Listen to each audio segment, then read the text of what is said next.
The Davis family had always wanted a dog. After months of debating breeds, sizes, and temperaments, they decided to visit the local animal shelter. It was a cold, rainy afternoon when they arrived, the scent of wet fur and disinfectant heavy in the air. As they walked past the rows of barking dogs, a quiet presence caught their attention. In the last kennel sat a peculiar-looking canine, different from the rest.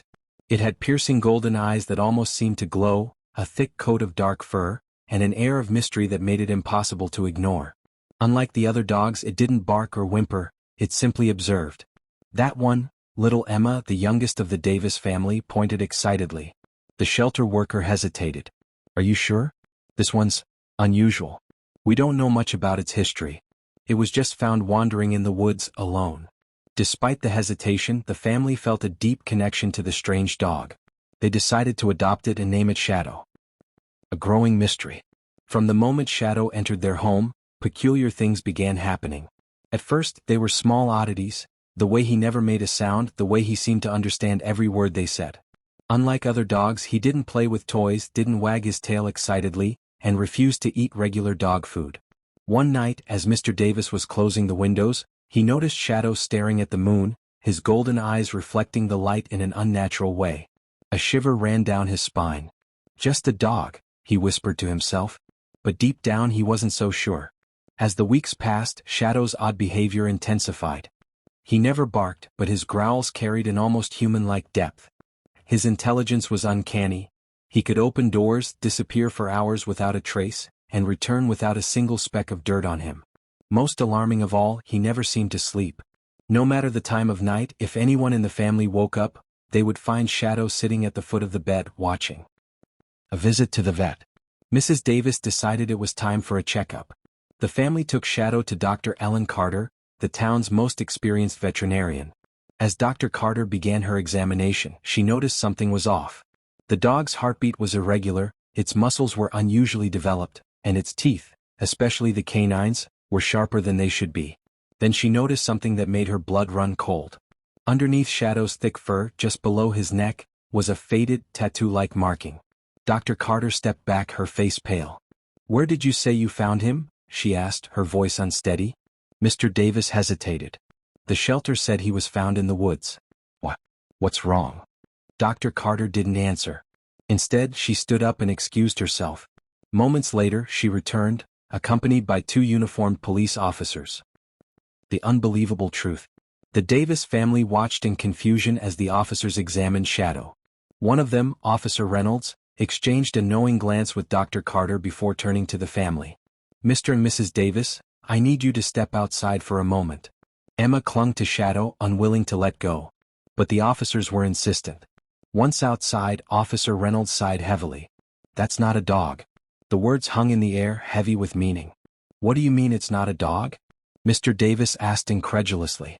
Dr. Carter interjected, "I ran some preliminary tests while you were outside. The DNA results are inconclusive. Shadow shares traits with wolves, but there are anomalies, markers that don't match any known species. We've been tracking something like this for months," Officer Reynolds admitted. "There have been reports, strange sightings in the woods, missing livestock, unexplained footprints. Whatever Shadow is, he's not supposed to be here." Mrs. Davis gasped. "Are you saying we adopted a wild animal?" "No," Reynolds shook his head. "I'm saying you might have adopted something that was never meant to exist." Escape and pursuit. Before they could process the shock, a loud crash echoed from inside the clinic. Shadow had broken free. Glass shattered, chairs toppled over, and in a blur of dark fur, he bolted out the door and into the night. The officers sprinted after him, but Shadow was too fast. He disappeared into the dense forest, leaving nothing but silence in his wake. Back at the clinic, Dr. Carter stared at the broken window, her mind racing. "We need to find him. If he's part of some undiscovered species, he could be in danger, or worse, we could be." The hunt begins. Determined to uncover the truth, the police launched an official investigation. Scientists, trackers, and even government officials were brought in. Rumors spread quickly. Was Shadow an experiment? A hybrid? Something supernatural? The Davis family, devastated, wanted answers. Mr. Davis, unable to sit idly by, joined the search. With flashlights and thermal drones, they scoured the woods for days. But Shadow was nowhere to be found. Then one night, a security camera near the Davis property picked up something chilling. A shadowy figure standing at the tree line, golden eyes glowing. It was Shadow. But he wasn't alone. Behind him, barely visible in the darkness, stood two more creatures just like him. The final revelation.